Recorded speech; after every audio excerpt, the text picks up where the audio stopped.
CBN Sustentabilidade, com Rosana Jatobá.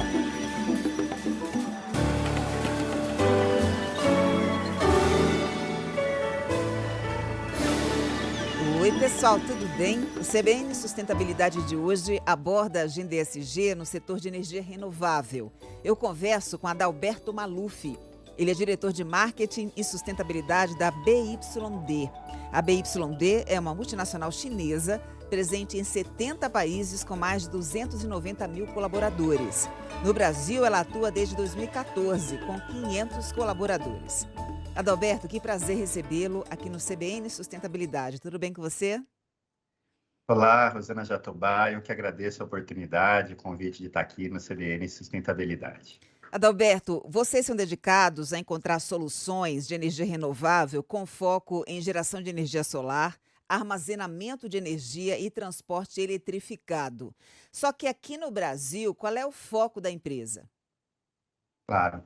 Bem, Rosana, a nível global e aqui no Brasil, nós temos um foco muito grande na transição energética, na descarbonização das nossas economias. A gente acredita muito nesse ciclo de emissão zero, a energia solar, a bateria para armazenar energia e a mobilidade elétrica como uma maneira de reduzir a emissão de poluentes. Hoje a gente tem uma fábrica de painel solar fotovoltaico, que é a maior parte dos nossos colaboradores, aí uns 75, 80% estão na área de energia solar fotovoltaica, e também uma nova fábrica de bateria de lítio para os sistemas de armazenamento e uma fábrica de chassis de ônibus elétrico. Além de outras iniciativas, os nossos planos são bastante ambiciosos para continuar expandindo áreas de negócio aqui no país. Os especialistas dizem, Adalberto, que não basta ser net zero, né? Que a gente precisa ser climate positive, ou seja, captar da atmosfera mais carbono do que a quantidade emitida. Vocês estão nessa linha também?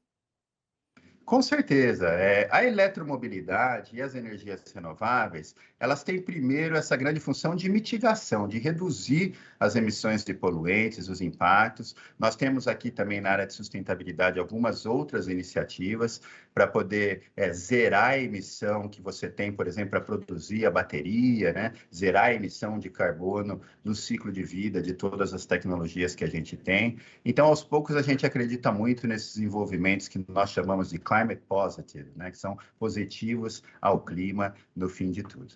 O governo chinês anunciou que quer neutralizar as suas emissões em 2060. Na minha avaliação, Adalberto, está muito longe. Vocês, sendo uma empresa chinesa, vocês seguem a linha do governo chinês ou não?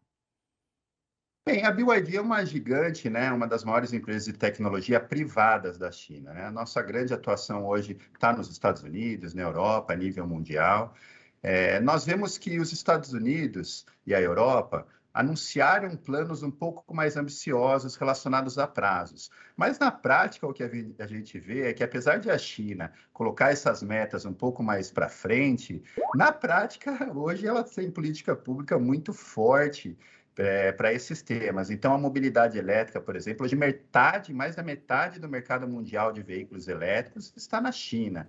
As metas, por exemplo, eram 30% de veículos elétricos em 2030, e eles já atingiram 30% esse ano, né? Então, a gente sente que o governo chinês ele colocou como uma prioridade muito grande a descarbonização, as transições tecnológicas em alguns setores estratégicos. Eu acho que muitos de nós lembram do plano Made in China 2025, que escolheu lá 3 áreas onde a China gostaria de dominar do ponto de vista tecnológico. A mobilidade elétrica, energia renovável estavam dentro. E a BYD, como uma das grandes empresas dessa transição energética, ela vem ali liderando um pouco a agenda, seja no mercado chinês, seja em outros mercados mundiais. Foi bom você ter tocado nesse ponto, Adalberto, para a gente até desmistificar, né, uma questão relacionada à China, que é o fato deles serem altamente poluidores, né, a nação que mais polui no mundo, mas ao mesmo tempo é a que mais gera energia renovável. Então está mesmo demonstrando o compromisso com esses projetos de energia limpa. Agora, voltando aqui para o nosso Brasil, como é que vocês pensam o futuro da mobilidade urbana no nosso país? Claro.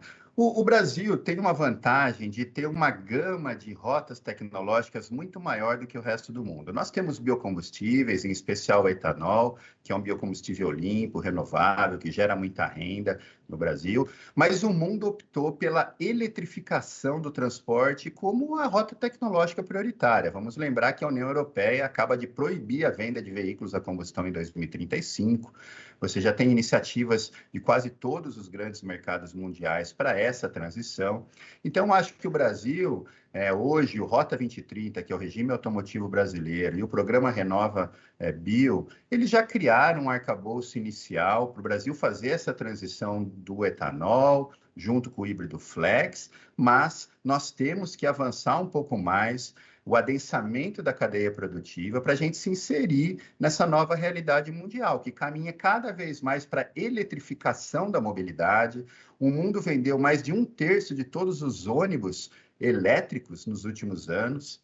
A gente está falando de revoluções tecnológicas muito grandes, porque as cidades mundiais resolveram eletrificar os ônibus primeiro, para reduzir a emissão de poluentes, melhorar a qualidade. O transporte público é crucial para qualquer cidade que pense numa mobilidade sustentável, e o Brasil ainda ficou um pouco mais atrás, inclusive, do que os nossos vizinhos da América Latina. Então, a gente acredita muito de que o biocombustível, o veículo elétrico, a cadeia do lítio como um todo, ela é muito benéfica para o Brasil. O Brasil tem todas as reservas e todos os minérios estratégicos dessa revolução. Temos uma ampla gama de institutos, de centros de pesquisa focados em eletrônica de potência, em segunda vida de bateria, em reciclagem. Então, o Brasil tem tudo também para ser um líder na revolução da eletromobilidade baseada no lítio, porque a gente tem uma das matrizes mais limpas e renováveis do mundo. Agora, Adalberto, quando você diz o mundo optou pela eletrificação do transporte como meta prioritária, eu te pergunto, isso faz sentido em países onde não há uma matriz limpa como no Brasil? Aqui nós temos abundância de biomassa para a produção do etanol, nós não temos uma infraestrutura para de recarga desses veículos, né? Então a gente ainda carece de um caminho mais bem pavimentado para ter eletrificação eficiente. Será que realmente faz sentido apostar na eletrificação no Brasil ou na eletrificação com etanol? Bem, primeiro eu acho que é muito difícil o Brasil escolher uma rota tecnológica que o mundo não esteja fazendo. A gente está falando de mercados globalizados, as matrizes do setor automotivo das fábricas brasileiras, quase todas estão na Europa, na Ásia, nos Estados Unidos. Então, o que acontece lá fora está intrinsecamente relacionado com a transformação do mercado aqui. Tanto que tivemos o fechamento de 6 fábricas de veículos nos últimos anos no Brasil, e uma parte delas pela falta de integração nessas cadeias produtivas. É verdade que o Brasil está atrás no tema da eletromobilidade. Infelizmente, a gente é um dos únicos países grandes do mundo, o único do G20, por exemplo, lá na Associação Brasileira do Veículo Elétrico, a gente fez essa análise. É o único país que não tem um plano nacional da mobilidade elétrica.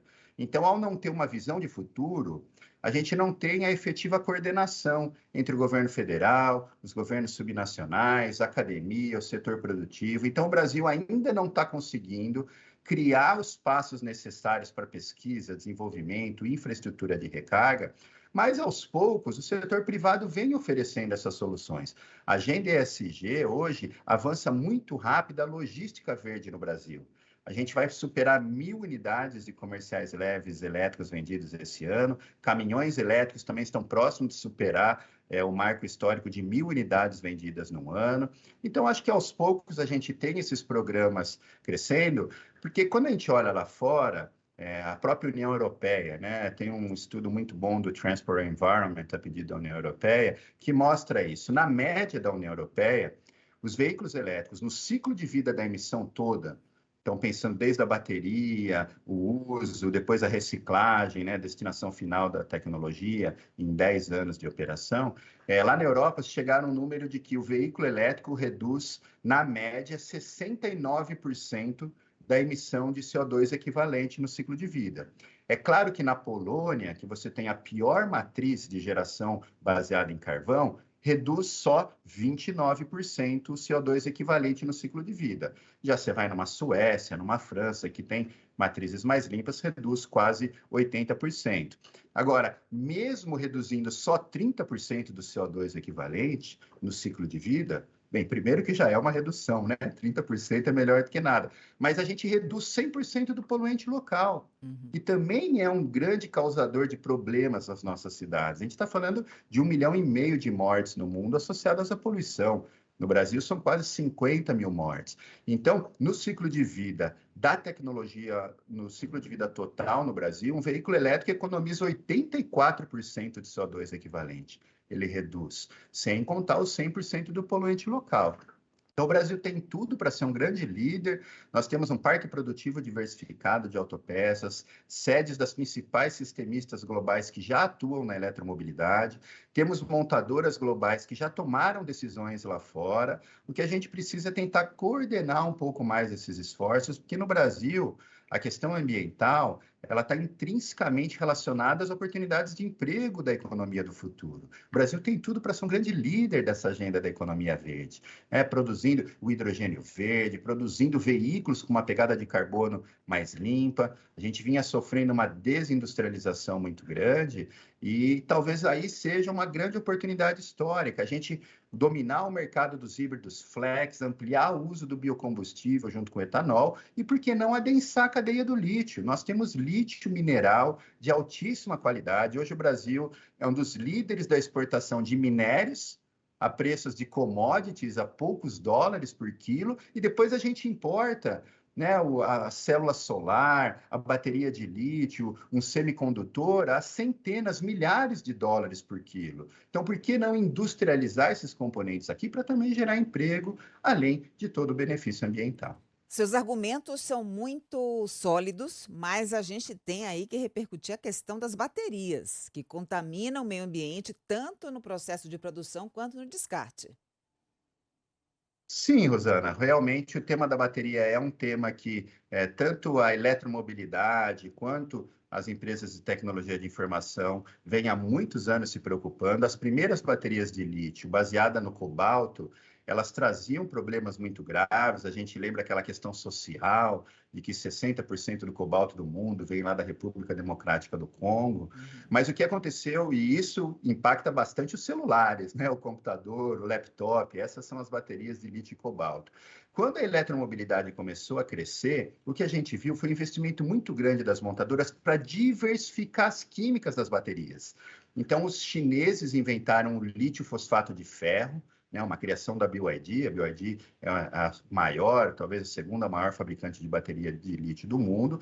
Os coreanos e os japoneses também criaram novas correntes, então os japoneses foram para o NCA, níquel, cobalto, um pouco de cobalto, mas mais no alumínio, e os coreanos NMC, níquel, manganês, cobalto. Então, se diminuiu muito o cobalto nas químicas dos asiáticos, dos japoneses e dos coreanos, e os chineses retiraram cobalto. Então, hoje, a gente está falando de baterias de lítio que têm 30 anos de vida útil. Ela roda 10 anos num veículo, né, até 70% da sua capacidade inicial. Depois tem mais 10 anos num sistema estacionário de energia, sistemas de armazenamento de segunda vida. E depois de 20, 25 anos, você tem a reciclagem total. A própria BYD inaugurou uma das maiores fábricas de reciclagem de bateria de lítio do mundo. E quando foi feito o anúncio, nós imaginávamos que fosse pela pegada ambiental, ESG, né? A BYD começava a vender na Europa. O nosso fundador fez parte do grupo de apoio do clima, do secretário-geral da ONU, né? Fomos um dos embaixadores para as questões climáticas a nível mundial. Mas quando a gente recebeu o release da China falando o porquê daquelas fábricas de reciclagem, a resposta era muito econômica. Não, porque a reciclagem faz sentido. É 70% mais barato fazer uma bateria nova reciclada do que uma bateria nova. Então, assim, a agenda ambiental, ela já hoje está muito atrelada com a agenda econômica a nível mundial.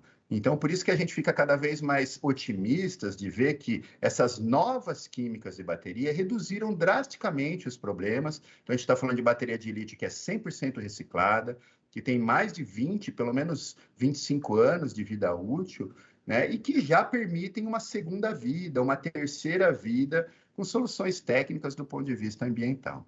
Muito bem. Sobre a geração de energia solar aqui no país, que tem crescido, nós temos uma vocação natural, mas o que que falta para ampliar a presença dos painéis fotovoltaicos nos telhados aí Brasil afora? Claro, Rosana. Bem, a energia solar fotovoltaica, desde o ano passado, já foi a fonte número um do Brasil em nova potência instalada, na sua forma de geração distribuída, né, a geração própria de energia. Isso foi muito bom. Nós tínhamos um sistema de compensação de energia favorável à geração própria de energia. Infelizmente, foi aprovado um marco regulatório de geração distribuída, que, por um lado, trouxe segurança jurídica, teve aspectos importantes, mas ele acabou taxando a geração de energia solar a partir do ano que vem. Isso traz uma insegurança e um desafio muito grande para a gente nos próximos anos. A fonte solar fotovoltaica, já nesse mês, no final de outubro, comecinho de novembro, passa a eólica, né, mais de 22 gigas, deve se tornar a segunda fonte de energia do Brasil. Até 2030, a solar fotovoltaica certamente será a fonte número um de energia do Brasil, passando as hidrelétricas, né, e 75% dessa nova energia será na geração própria de energia distribuída. Mas o que a gente vê, infelizmente, é que o Brasil ainda não tem esses planos integrados da política pública. Esse talvez seja o nosso grande gargalo. Temos iniciativas de governadores, de prefeitos, algumas iniciativas também desarticuladas em alguns órgãos do governo federal, mas falta ainda articulação. Lá na BSolar, Associação Brasileira de Energia Solar, também a BGD, né, eu faço parte dos conselhos das associações, e foi feito um plano muito interessante de 12 milhões de telhados solares para o Brasil em 2030. Que é um plano muito factível de ser entregue, e que, se ele fosse entregue, ele geraria 1,8 milhão de empregos novos no Brasil. Quase 2 milhões de empregos, 300 bilhões de investimento, garantiria energia limpa, renovável, barata para todo mundo. Então, por que construir térmicas a gás em lugar onde não tem gás, que custa 5, 6 vezes mais cara, que requer dinheiro público, que aumenta a tarifa das pessoas, que aumenta a bandeira vermelha, se nós podemos deixar um marco regulatório aberto e há investimento de milhões de brasileiros, pequenos investimentos, gerando milhões de empregos espalhados pelo Brasil, porque a energia solar tem essa vantagem, além de ser a fonte que mais gera emprego por megawatt instalado, ela gera emprego nos lugares. As pessoas têm que subir no telhado. Então, você está falando no interior da Bahia, no interior do Piauí, você gera emprego ali. Diferente de fazer uma térmica a gás lá num lugar X, que você vai ficar a vida inteira importando gás dos Estados Unidos, né? Gás da Arábia Saudita. Quer dizer, não faz muito sentido pensar que o Brasil, que tem uma das melhores irradiações solares do mundo, tem tudo para ser um grande líder dessa revolução. Abra mão da geração de energia solar, que depois que você instala, 4 anos depois o investimento está pago. Você não precisa pagar nada para ninguém, você não precisa pagar o sol. Já o gás, o carvão, esses outros energéticos, você sempre vai ter que estar pagando, né? Então, infelizmente, o Brasil não coordenou muito bem. O Brasil abriu mão do planejamento energético. Acho que isso é algo urgente que a gente precisa resgatar, né? A gente viu na privatização da Eletrobras, que não precisamos entrar aqui no mérito se ela foi bom ou não, mas na privatização foram aprovados alguns jabutis que programam toda a expansão futura do setor elétrico brasileiro. Então, o Senado e o Congresso, né, a Câmara, decidiram de que a partir de agora a gente vai ter que comprar 8 gigas de térmicas a gás. Quer dizer, não faz muito sentido. Quem deveria dizer qual é a energia que vai ser comprada é o próprio consumidor, né? Ou o governo, no seu planejamento. Você tem a empresa de planejamento energético, você tem o Ministério de Minas e Energia. Então, ao abrir mão desse planejamento futuro e deixar com que algumas forças de ineficiência dominem o crescimento, a gente coloca a solar e a eólica em risco, porque quando eu falo de colocar 8 gigas de térmica como obrigatórias no sistema elétrico brasileiro, além dos 52 bi que devem trazer de custos a mais 52 bilhões de reais, e aumentar as emissões do Brasil. O Brasil é um dos poucos países que aumenta a emissão né, a NDC, que foi o comunicado do governo nas metas de reduzir a emissão até 2030, a gente está aumentando as emissões do setor elétrico. Quer dizer, meio que na contramão um pouco do mundo. Mas se a gente deixasse simplesmente o mercado atuar por si só, a solar fotovoltaica ia ocupar 75%, 80% dessa nova energia de uma maneira muito boa. A gente está instalando 1 gigawatt de solar distribuída por mês. Em 4 meses, a gente instala uma Belo Monte. Então, não precisa mais fazer esses grandes investimentos bilionários, trilionários em grandes hidrelétricas na Amazônia, em grandes térmicas a gás no norte e no nordeste, sendo que a gente tem sol o dia inteiro, o ano inteiro, uma complementariedade entre as chuvas, o sol, os biocombustíveis, os ventos. Então, o Brasil realmente é um país abençoado por Deus, né? Uma matriz muito boa, diversificada de energia renovável. O que falta para a gente é uma integração um pouco melhor da política pública. Muito bem. Sobre a questão do armazenamento de energia, né? Tem evoluído muito, né, Adalberto, nos últimos anos, para solucionar a questão da sazonalidade e intermitência, que até pouco tempo era a grande crítica daqueles que se opunham à geração de energia solar. Sim, o armazenamento desponta como uma das grandes tecnologias a nível mundial. A gente está falando de um crescimento exponencial de uso de baterias para a geração de renováveis no mundo. Grandes usinas de solar com eólica e bateria que já geram 24 horas de energia de renovável. A gente tem na China, na Europa, nos Estados Unidos e brevemente aqui no Brasil. Então, o armazenamento ele surge como uma tecnologia que ganha muita eficiência para a rede. Porque a gente tem a geração própria de energia, por exemplo, durante o pico do dia, num comércio chega a consumir ali 75%, 80% de simultaneidade, mas numa residência menos. Você, em geral, por exemplo, na minha casa, eu gero a minha própria energia, eu consumo 50% dessa energia ali, 50% durante o dia que a casa está vazia, eu jogo na rede. Agora, se eu puder armazenar isso em baterias, seja uma bateria de segunda vida, uma pequena bateria na tua casa, ou eventualmente até no carro elétrico. O carro elétrico faz esse papel também de um sistema distribuído de armazenamento de energia. E aí, no horário de pico, quando teria uma tarifa mais cara, quando tivesse estímulos tarifários para isso, o veículo elétrico ou essa bateria tira a minha casa da rede. Então, a gente já tem hoje o uso de baterias para fazer essa arbitragem no horário de pico e também para garantir um pouco mais de sustentabilidade às renováveis. Por exemplo, o primeiro grande projeto de bateria do Brasil foi um projeto com bateria nossa, da BYD, feito pela CEMIG e ao Sol, lá em Uberlândia. Então, a gente tem uma planta de solar, com mais ou menos 400 kW de potência, gera energia durante o dia, o excedente eles abastecem um container de bateria, 1,36 megawatt-hora, e depois das 6 da noite até as 9 da noite, esse container abastece 500 residências ao redor daquela usina. Então, a gente está falando de projetos, esse projeto nosso tem 4 anos de idade.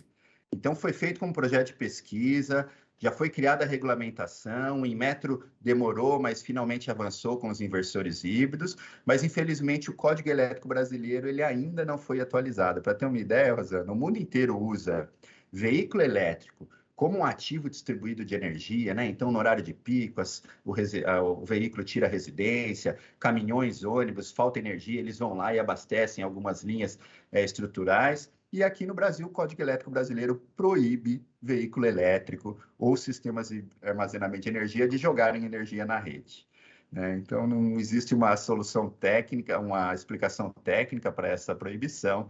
Basicamente, é que o legislador até hoje não teve tempo de analisar com profundidade esses dados. Foram códigos elétricos e regulamentações feitas lá nos anos 70, nos anos 80, quando a tecnologia era outra. E, infelizmente, a nossa legislação não avançou ainda na mesma velocidade que as novas tecnologias. Você fala de falta de articulação, mas me parece que é inércia mesmo, né, Adalberto? Um pouco sim, né? Infelizmente, a gente vê que no Congresso Nacional foram poucas as oportunidades de realmente debater políticas públicas para essas novas tecnologias, para esses novos marcos regulatórios que precisam ser feitas, né? Me parece que o Congresso Nacional fica muito perdido ali, debatendo questões polarizadas da sociedade, e a gente acaba não entrando nesses desafios que as novas tecnologias trazem. É natural que startups e novas tecnologias saiam na frente da regulamentação. Elas estão trazendo soluções que ainda não existem.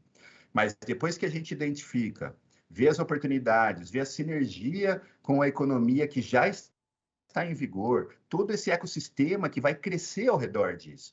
Porque quando eu falo de veículo elétrico, de energia renovável, a gente está falando do carro conectado à casa, o aplicativo, o celular, todos os sistemas. Você vai empoderar o consumidor a saber quanto ele gasta de energia em cada sistema na sua residência, que horas ele gera e ele pode vender para a rede, que horas ele usa para si próprio, a economia compartilhada. Milhares de soluções, de aplicativos, de tecnologias novas que vão ser criadas nesse contexto de empoderar o consumidor com informação. Então, se a gente não regula e permite com que a legislação esteja aberta para que essas novas tecnologias entrem, a gente corre o risco de ficar para trás. Aí provavelmente não serão empresas brasileiras, startups brasileiras, que criariam essas soluções e tecnologias do futuro. Bem, a gente já falou da necessidade de criar um arcabouço jurídico para lastrear, né, todas essas iniciativas, promovendo segurança para os investidores e também para os consumidores. Desse jeito que a gente está no Brasil, você enxerga um horizonte promissor para o hidrogênio verde que necessita de energia limpa para a sua geração? Com certeza, Rosana. No mundo inteiro aposta hoje que o Brasil vai ser um dos grandes hubs e centros de produção de hidrogênio. A Alemanha, nesse ano, aprovou um marco muito importante, significativo de compra de hidrogênio, né, para poder reduzir a sua dependência do gás russo. Então, 75% do hidrogênio verde que será comprado pela Alemanha virá de outros países. E o Brasil já desponta como um grande polo de produção de hidrogênio verde, porque a gente tem energia limpa renovável. No Nordeste brasileiro, a gente tem também no Rio e São Paulo alguns polos já em desenvolvimento de produção de hidrogênio. A gente tem vento à vontade à noite, muito sol durante o dia, um custo de geração de energia limpa barata no Brasil. Então, o Brasil tem tudo para ser um grande líder. Infelizmente, a gente perdeu algumas revoluções tecnológicas, alguns bondes que passaram, que nós poderíamos ter entrado. Nesse caso, eu acho que o Brasil já está bem posicionado, né? A gente tem liderança, em especial do governo do Ceará. O governo do Ceará vem fazendo iniciativas importantes com investidores europeus, já criou um marco interessante do ponto de vista de sair os primeiros projetos do papel. Então, eu acho sim, eu acredito que o Brasil vai ser um dos grandes líderes do hidrogênio verdes no mundo. Adalberto, a gente focou nossa entrevista aqui mais no pilar ambiental da sua empresa, mas eu queria falar um pouco da questão da diversidade e inclusão. Como é que vocês lidam com essa questão social da Agenda ESG? Claro. Bem, a parte social, além, é claro, daqueles trabalhos tradicionais, né, que a gente tem nas empresas de responsabilidade social, o que a gente sente é que a BYD tem uma pegada um pouco ampla relacionada a mulheres no ambiente de trabalho, né? Nós temos hoje na nossa mão de obra, dentro da fábrica de painel solar, uma presença bastante significativa de mulheres. Isso também tem a ver com a própria qualidade da mulher trabalhadora, né? Porque a gente está falando de uma indústria de precisão, então aquela coisa da dedicação com precisão, mas também com delicadeza. Então, na linha de montagem de semicondutores, você vai ver 90% de mulheres. A nossa vice-presidente mundial, a Stella Lee, né, mulher, ela é uma das premiada pela Forbes, pela Fortune, né? Ela é a grande líder da nossa agenda aqui na América Latina. Ela é considerada uma das mulheres mais atuantes a nível mundial nessa agenda. Então, aos poucos, a gente vem tentando implementar algumas coisas. Aqui no redor da nossa fábrica, né? Temos algumas fábricas, temos comunidades carentes, temos áreas muito degradadas em APP, de nascentes de rios, aqui na região de Campinas. A gente vem trabalhando hoje com institutos e com a prefeitura de poder mapear para tentar, de alguma maneira, ajudar a reflorestar um pouco delas. Então, acho que são inúmeras iniciativas, né, que caminham, e aos poucos a gente vai aperfeiçoando e tentando ampliar. Adalberto, quero te agradecer imensamente a sua presença aqui no CBN Sustentabilidade. Muito obrigada pela sua entrevista e até uma próxima oportunidade. Eu que agradeço, Rosana, um privilégio muito grande estar com você, com todos os ouvintes do CBN Sustentabilidade. Eu conversei com Adalberto Maluf, diretor de Marketing e Sustentabilidade da BYD, ou BYD. Além de ter acesso a conteúdo pelo YouTube, você também encontra essa entrevista no site, no aplicativo da CBN ou na sua plataforma preferida. Colaboraram comigo aqui no CBN Sustentabilidade, minha linda produtora Letícia Valente, nos trabalhos técnicos, meu lindo Daniel Mesquita e na edição Rafael Furugem. Um beijo para você e até semana que vem. CBN Sustentabilidade, com Rosana Jatobá.